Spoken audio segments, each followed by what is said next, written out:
JBNN keep you informed. I'm Michelle Jones, and in the news, man killed near funeral service inquiry, St. James. The St. James police have commenced a probe into the shooting death of a man near a funeral service in the community of Quarry on Saturday. The deceased has been identified as 30-year-old Shamari Sterling, unemployed of Felmont Corner, also in St. James.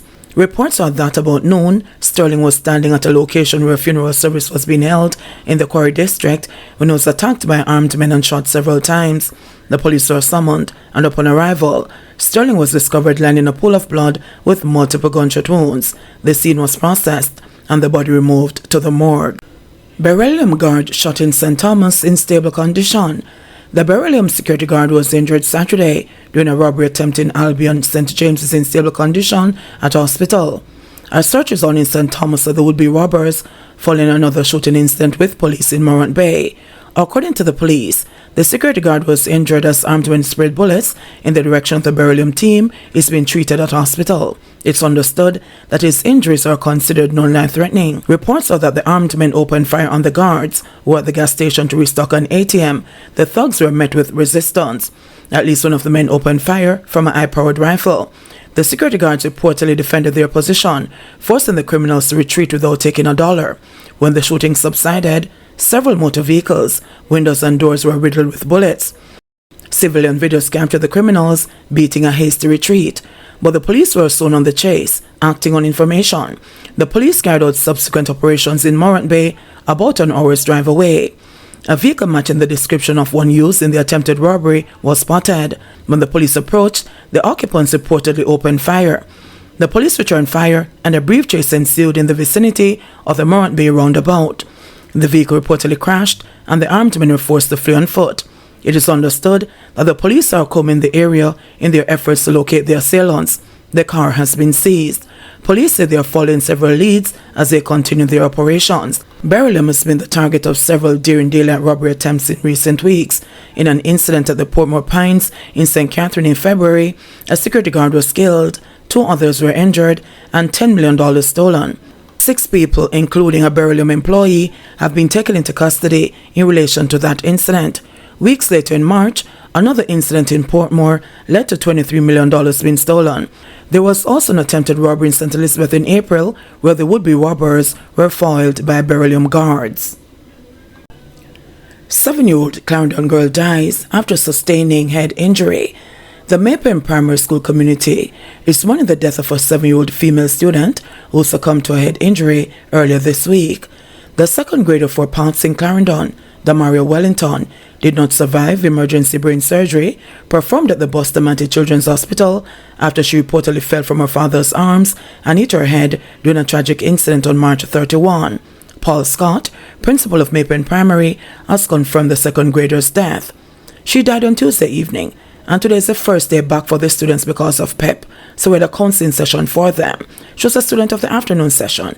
Her parents are asking for privacy because of the tragic nature of the accident, but we can confirm that the student has passed away, Scott said yesterday. Scott said he would share more details as soon as the information comes in and the family is willing to talk. Operation Net's illegal submachine gun in St. Catherine South. The St. Catherine South Police recovered an Uzi submachine gun with a magazine and 13 9mm cartridges during an operation in Clifton, St. Catherine, about 10:15 p.m. yesterday. Reports from the police are that a team from the St. Catherine South Enhanced Security Measures were conducting an operation in the area when 4 men were spotted. The men ran on seeing the lawmen, leaving behind the weapon, magazine, and ammunition. Police say the operation was part of the increased search operation being conducted in police divisions across the island. Investigations are ongoing. 2 persons died in St. Mary crash. 2 persons died following a traffic accident along the Bosco Bell Main Road in St. Mary early Saturday morning. The incident, which occurred about 2:15, involved a Toyota Pro Box and a garbage truck. They have been identified as 31-year-old taxi operator Curtis Small and a passenger, Chevon Grant, both of Hampstead Housing Scheme in the parish. Reports indicate that the two, who were close friends, were returning from Mortuarius when the Toyota Pro Box that Small was driving, with Grant in the front passenger seat, crashed down into a garbage truck. The two were taken to hospital and pronounced dead. Small's father, Derval Small, told reporters that the two were good friends and would go to social events together. The police are trying to determine the circumstances which led to the crash. Search on for escaped prison inmate. The authorities are continuing their search for Jermaine Jackson, the inmate who escaped on Friday from Tambourine Farm Adult Correctional Center in St. Catherine. It was reported by an officer at the institution that, about 2:25 p.m., the inmate escaped from among a group of 22 who were working on the farm. Jackson was serving a sentence of 1 year for assault at common law and 7 years at hard labor for illegal possession of firearm. The Department of Correctional Services says it is collaborating with the Jamaica Constabulary Force to find the escapee. St. Catherine man hit with gun-related charges. A St. Catherine man who was shot and injured during an armed confrontation with a licensed firearm holder has been charged by the Portmore Police. He is Herbert Johnson, 37, of Portmore, St. Catherine. Johnson is charged with shooting with intent, being in possession of a prohibited weapon, unauthorized possession of ammunition, and using a firearm to commit a felony. It is reported that about 5:15 a.m. on April 15, Johnson and an accomplice jumped a fence at a business establishment. They were allegedly challenged by a licensed firearm holder, and Johnson was hit during the incident. The other man escaped in a waiting motor car, while Johnson was held by the businessman. Johnson was later handed over to the police and was admitted to hospital for treatment. He was discharged on April 24 and was charged 2 days later. Businessman on $130 million cocaine rap as case to answer.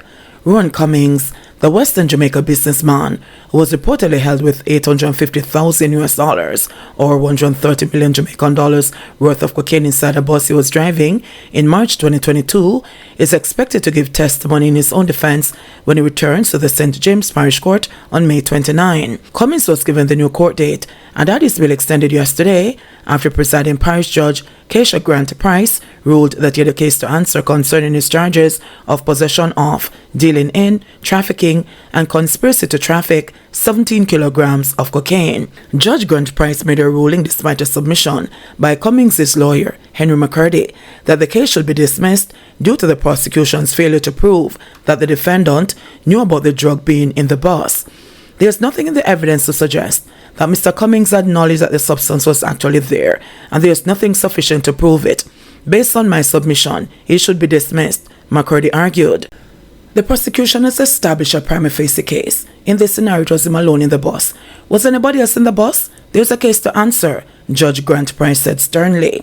The ruling followed testimony from a police witness that Cummings was driving the bus, which was stopped and searched, in response to information that had previously been received.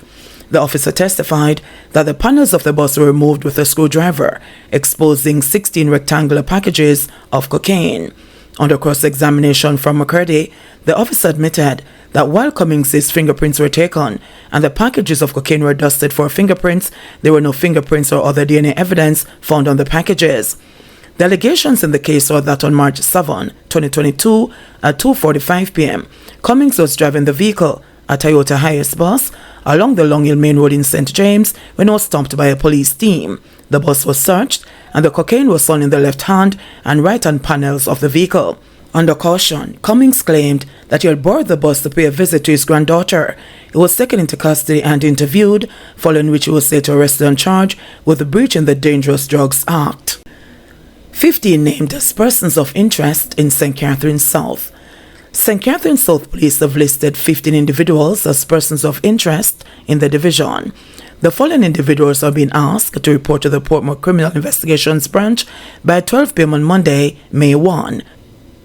They are Ricardo Henry, otherwise called Ricky, Dummy, Urel, Eccleston, and Humphrey Eccleston, Tete and Mario, Kemar Deshawn, otherwise called Crisp, Jadon TNA, Alvin Brown, otherwise called Swabbles, Richard Wallace, otherwise called Akiman or Burke, Noel Richard, Deli Johnson, Demetri Morgan, otherwise called Boxhead, Ron Brown, otherwise called Addy or Teacher, Sanjay Dixon, otherwise called Blackman, Andre Orlando Williams, otherwise called Shoeshine or Zeeks, Scully or Tata, Ricardo Hales, otherwise called Bobo. Police say these persons may be able to assist them with ongoing investigations. Attempts to contact them via their addresses and telephone have proven futile. Anyone with information that can assist in locating these individuals is being asked to contact the Portmore CIB at 876-949-8397. Crime Stopper 311, the JCF tip line at 811, or the nearest police station. JBN, we keep you informed. Please remember to subscribe, like, share, leave us a comment, and click the notification bell to receive our daily news items.